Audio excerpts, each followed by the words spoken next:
Røyna, Excellencies, Vice President of the Human Rights Council, Deputy High Commissioner for Human Rights, honorable delegates, fellow panelists.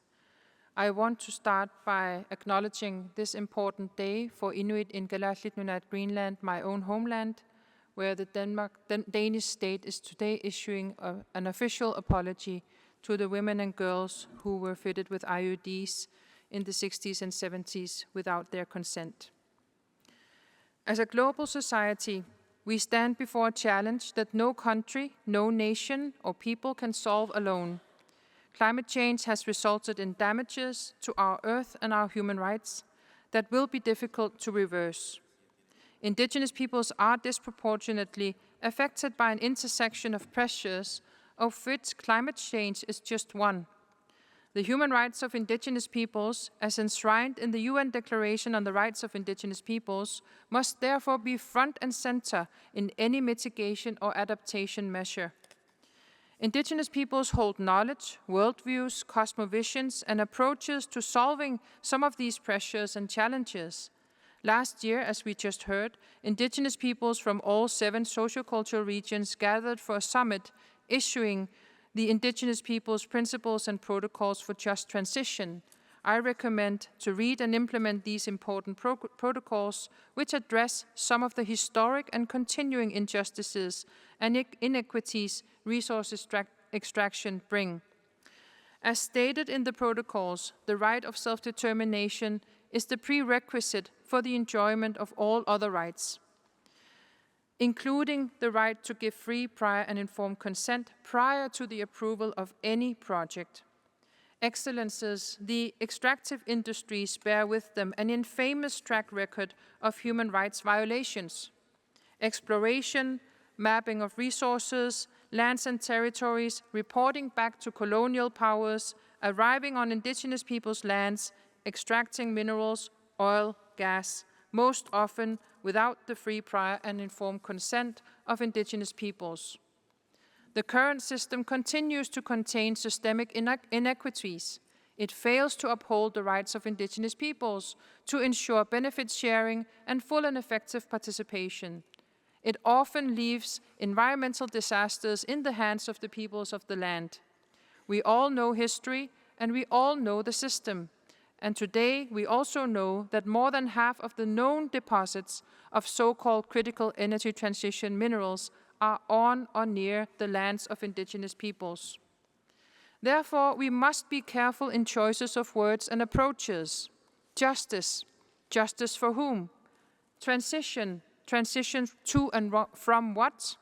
So-called green energy that requires black extraction.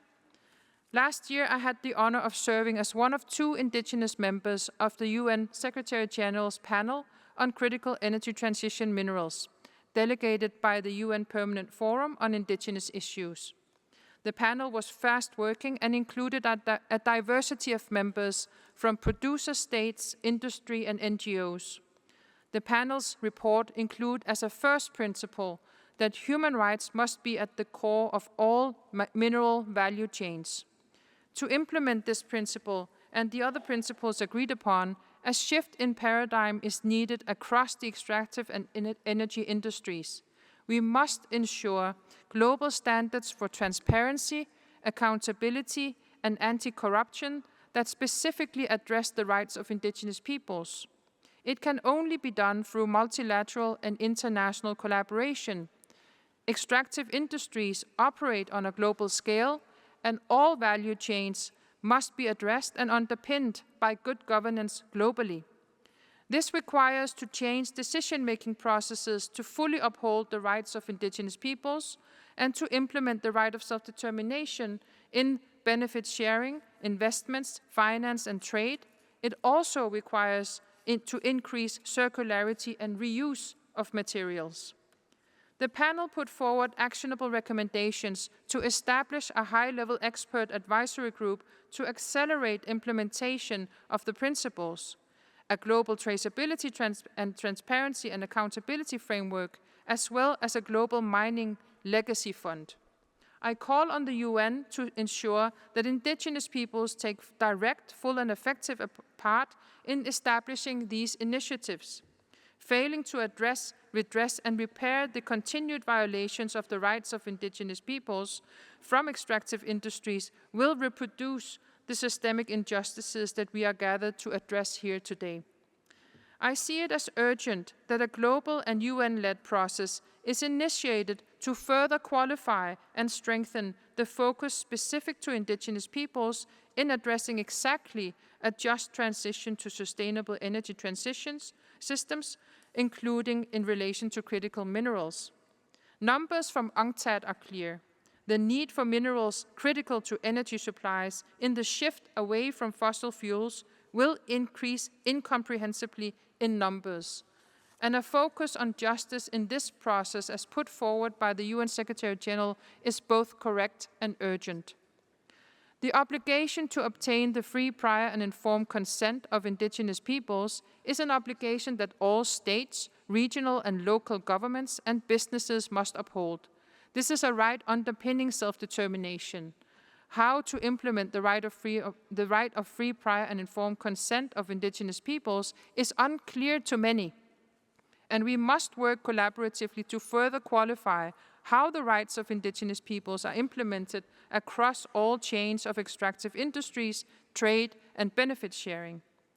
The actionable recommendations of the panel include establishing equitable targets for timelines for the implementation of material efficiency and circularity approaches across the entire life cycle of critical energy transition minerals, as well as initiatives to empower artisanal and small-scale miners to steward the environment and human rights.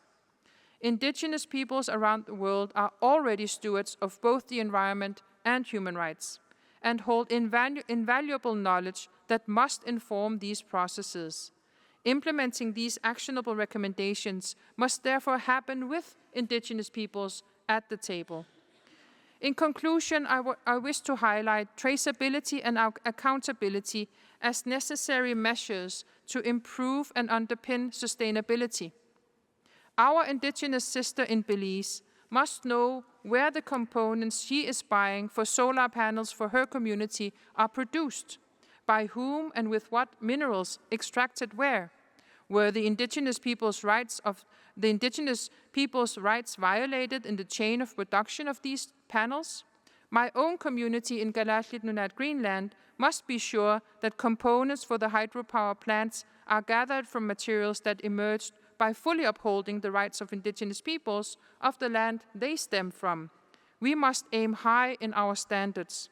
Finally, Excellencies, I must address the continued violations of the rights of Indigenous peoples, as certain projects are repeating history, imposed in the name of a greater good, a so-called greater good. The Fosen case of the wind farm established without the free, prior, and informed consent of Sami in Norway is just one example. Sami won the Supreme Court case, and it is established that the ICCPR Article 27 was violated. Human rights instruments are clear, but the systems and decision-making procedures continue to fail the individual and collective rights of Indigenous peoples. Let us learn and act from history and current cases in reversing the injustices. We must establish globally agreed-upon systems that put the rights of Indigenous peoples first. Qoyanak.